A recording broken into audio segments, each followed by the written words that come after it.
आज हम इस वीडियो के माध्यम से भगवान राम और शाम्बूक वध के संबंध में इस वीडियो के माध्यम से अपने विचार को रखने का प्रयास करेंगे। शाम्बूक वध की घटना का वर्णन वाल्मीकि रचित रामायण में उत्तरकांड कांड में मिलता है। इस घटना के संदर्भ में यह कहा जाता है कि शाम्बूक नामक शूद्र व्यक्ति द्वारा भगवान की पूजा की जा रही थी, जिसके कारण एक ब्राह्मण के बच्चे की मृत्यु हो गई और वह ब्राह्मण आकर के इसकी शिकायत भगवान राम से करता है और कहता है कि आपके राज्य में अनर्थ हो रहा है, शूद्र पूजा कर रहा है, यह करने का उसे अधिकार नहीं है, इस कारण से हमारा बेटे की मृत्यु हो गई, इस कारण से उसे दंडित किया जाना चाहिए। यह घटना कितनी सही है कितनी गलत है, वास्तव में ऐसा कुछ भगवान राम के द्वारा किया गया था नहीं किया गया था, इस वीडियो से इससे कुछ भी लेना देना नहीं है। इस घटना को लेकर चर्चा होती है, पक्ष और विपक्ष के अपने अपने तर्क होते हैं। यहाँ पर एक बात व्याख्या की जाती है कि किसी घटना की व्याख्या किस तरह से की जाए। हम अपने विचार व्याख्या के संदर्भ में रखेंगे। दोनों यह बात तो सही है कि इस घटना का वर्णन वाल्मीकि रामायण जो कि गीता प्रेस द्वारा प्रकाशित है उसमें है। दूसरी बात यह है कि दोनों पक्ष के द्वारा शाम्बूक वध की बात की जाती है, इस पर भी किसी तरह का कोई इनकार नहीं है। तीसरी बात यह है कि भगवान राम उस समय एक राजा थे और राजा के नाते उनका कर्तव्य था। अगली बात यह है कि उस समय वर्ण व्यवस्था का नियम लागू था। वर्ण व्यवस्था में राजा देश का मालिक होता था और राजा को वर्ण व्यवस्था के अनुसार शासन चलाना होता था। वर्ण व्यवस्था में उस समय शूद्र को पूजा पाठ करने का अधिकार नहीं था। वर्ण व्यवस्था में शूद्र वर्ण क्रम से निचले वर्ण में आता है, उसका कार्य ऊपर के तीनों वर्णों में की सेवा करना होता है। इसी तरह की बात का उल्लेख मनु स्मृति भी करती है। तो यहाँ पर यह बात भी तथ्य रूप से स्पष्ट रूप से प्रमाणित होती है कि शूद्र को पूजा करने का अधिकार नहीं था। शूद्र का पूजा करने का अधिकार नहीं था, इस कारण से, और शाम्बूक शूद्र थे, इस कारण से शाम्बूक द्वारा किया जाने वाला कृत्य वर्ण व्यवस्था के अनुसार उचित नहीं था। यहाँ इसमें किसी को कोई संदेह नहीं होना चाहिए। और भगवान राम के द्वारा जो वर्ण व्यवस्था के नियम थे, एक राजा के नाते निर्णय लिया गया था और शाम्बूक को दंड स्वरूप मृत्यु दंड दिया गया था। अब प्रश्न ये है कि इस घटना की व्याख्या और इस घटना के औचित्य का निर्णय या भगवान राम के निर्णय को सही और गलत ठहराने का आधार क्या हो सकता है। व्याख्या का नियम और सिद्धांत यह कहता है कि किसी घटना की व्याख्या का निर्णय या उस घटना में जो निर्णय लिया गया है वह सही है गलत है, वह निर्णय तत्कालीन नियम एवं व्यवस्था के अनुसार लिया जाना चाहिए। भगवान राम का निर्णय उस समय के जो वर्ण व्यवस्था का नियम था उस नियम के अनुसार उचित था, और एक राजा का यह कर्तव्य था कि जो व्यक्ति देश की विधि एवं व्यवस्था का उल्लंघन करके कार्य कर रहा हो उसे दंडित करना उस समय राजा का कर्तव्य था। इस कारण से उन्होंने अपने कर्तव्य का निर्वहन किया। आज हम लोकतांत्रिक व्यवस्था में जीवन यापन कर रहे हैं। आज ना तो वर्ण व्यवस्था है और ना ही राजतंत्र की व्यवस्था है और ना ही राजा को किसी को दंड देने का अधिकार है। आज अगर कोई व्यक्ति कानून के विरुद्ध कोई दंड कार्य करता है तो उसको दंड जो है देने का कार्य न्यायालय करती है।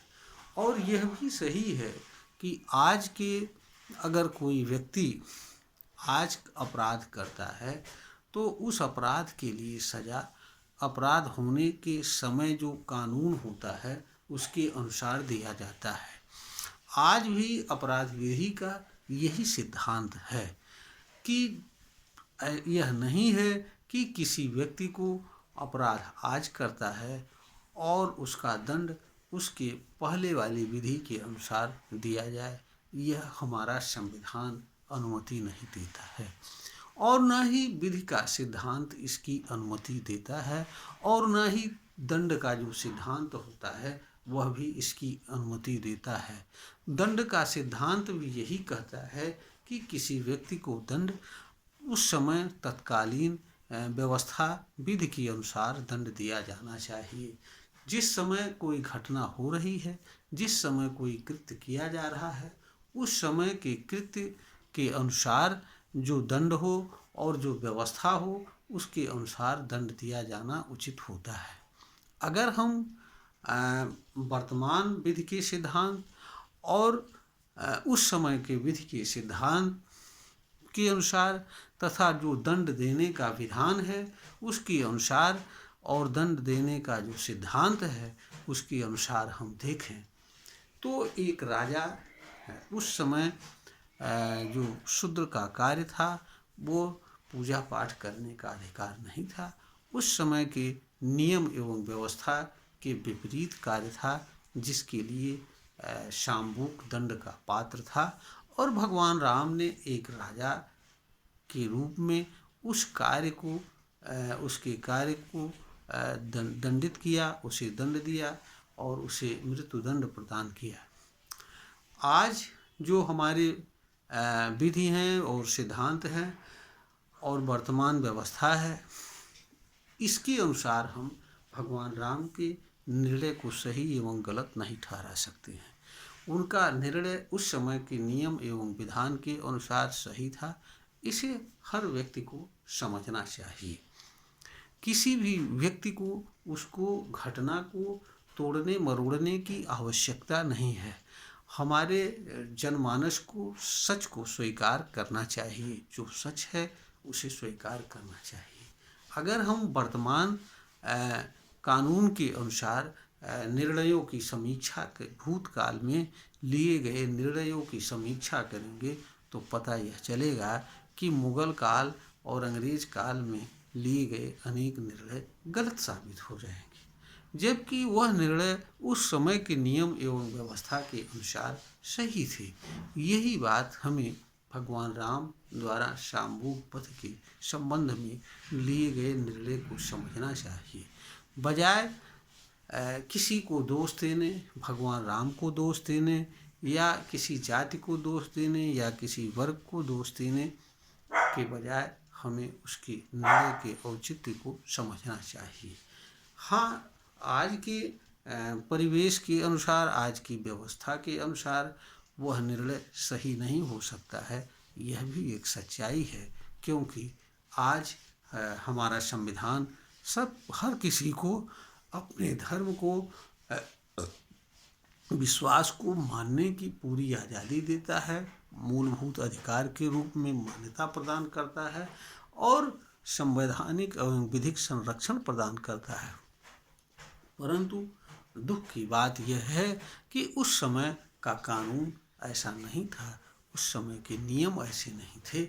उस समय वर्ण व्यवस्था थी और वर्ण व्यवस्था के अनुसार शूद्र को पूजा का अधिकार नहीं था। वह वर्ण व्यवस्था के विरुद्ध कृत्य था, इसलिए दंडित किया गया। तो समीक्षा हमें राजा राम के कार्यों के बजाय हमें व्यवस्था का करना चाहिए, हमें विधि का करना चाहिए, क्योंकि वह जो दंड था वह विधि एवं व्यवस्था के अनुसार दिया गया दंड था। और व्यवस्थाएं समय के अनुसार बदलती रहती हैं। बहुत सारी व्यवस्थाएं हैं जो समय के अनुकूल नहीं रहती हैं। इसलिए हमें आज के परिप्रेक्ष्य में उस निर्णय पर हम नहीं देख सकते हैं। हाँ, परंतु उस समय की जो विधान था उसके औचित्य को हम प्रश्न चिन्ह खड़ा कर सकते हैं और उसको हम गलत ठहरा सकते हैं, क्योंकि वह कोई ऐसी व्यवस्था जो मनुष्य को ईश्वर जिसके बारे में यह कहा जाता है कि वह कण कण में है, वह उसकी सभी संतान हैं और उसे किसी को पूजा करने का अधिकार न हो, यह व्यवस्था अन्यायपूर्ण भेदभावपूर्ण है। भेदभावपूर्ण व्यवस्था की आलोचना की जानी चाहिए और इस तरह की व्यवस्था का विरोध करना चाहिए।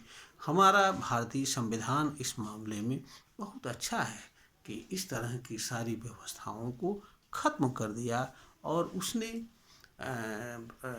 अनुच्छेद 13(1) और 13(2) के माध्यम से यह बताने की यह व्यवस्था बनाई कि वे सभी व्यवस्थाएं जो संविधान के मूलभूत अधिकारों से असंगत हैं, असंगत की सीमा तक असंवैधानिक होंगी। और अनुच्छेद 14 में आकर के हमारा संविधान ये कहता है कि विधि के समक्ष सबको समान अवसर होगा और विधियों का सभी को समान संरक्षण प्राप्त होगा। तो यह हमारे आज संविधान की विशेषता है।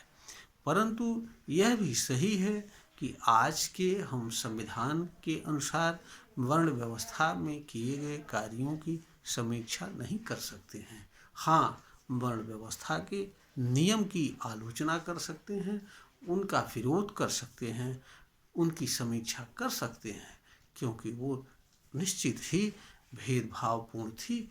एक वर्ण को दूसरे वर्ण पर अधिमान प्राप्त था, जो कि गलत था और यही बुराई के कारण वह व्यवस्था एक घृणित रूप में रही और एक वर्ग के लिए तो वह अभिशाप साबित रही। इसमें भी कोई शक नहीं है, क्योंकि एक वर्ग को तो उस व्यवस्था में अछूत तक कहा जाता था, उसे मनुष्य के रूप में स्वीकार्यता ही नहीं थी। इस व्यवस्था का दुरुपयोग इतना किया गया कि जिसमें मनुष्य को मनुष्य के रूप में स्वीकार करने तक की भी बात नहीं बची हुई थी। ये अच्छा है कि हम ऐसे समय में जन्म लिए हैं, जीवन जी रहे हैं, जहाँ पर जब इस तरह की व्यवस्था नहीं है, उसकी हमारे ऊपर छाया नहीं है और हम उससे प्रभावित हुए बिना हम एक समान समतामूलक समाज में जी रहे हैं। हमारा संविधान, हमारा देश का कानून किसी के साथ किसी तरह का भेदभाव नहीं कर रहा है। यह एक हमारी अच्छाई है, यह हमारा सौभाग्य है कि हम इस तरह की व्यवस्था में जी रहे हैं। इसके लिए हमें संविधान निर्माताओं का धन्यवाद करना चाहिए, लोकतांत्रिक व्यवस्था एवं संवैधानिक व्यवस्था को धन्यवाद देना चाहिए, क्योंकि यह सब कुछ लोकतंत्र, संविधान और संवैधानिक व्यवस्था के कारण ही संभव हो पाया है। यह वीडियो ज्ञानवर्धन हेतु बनाई गई, तैयार की गई और प्रेषित की जा रही है। अगर पाठक को यह वीडियो पसंद आए तो इसे लाइक करें और शेयर करें। इस वीडियो का उद्देश्य किसी की धार्मिक भावना का न तो अनादर करना है और न ही किसी के विश्वास का खंडन करना है, परंतु जो सच है उसे समाज के सामने लाना हर नागरिक का कर्तव्य है। वह कार्य इस वीडियो के माध्यम से करने का प्रयास किया जा रहा है।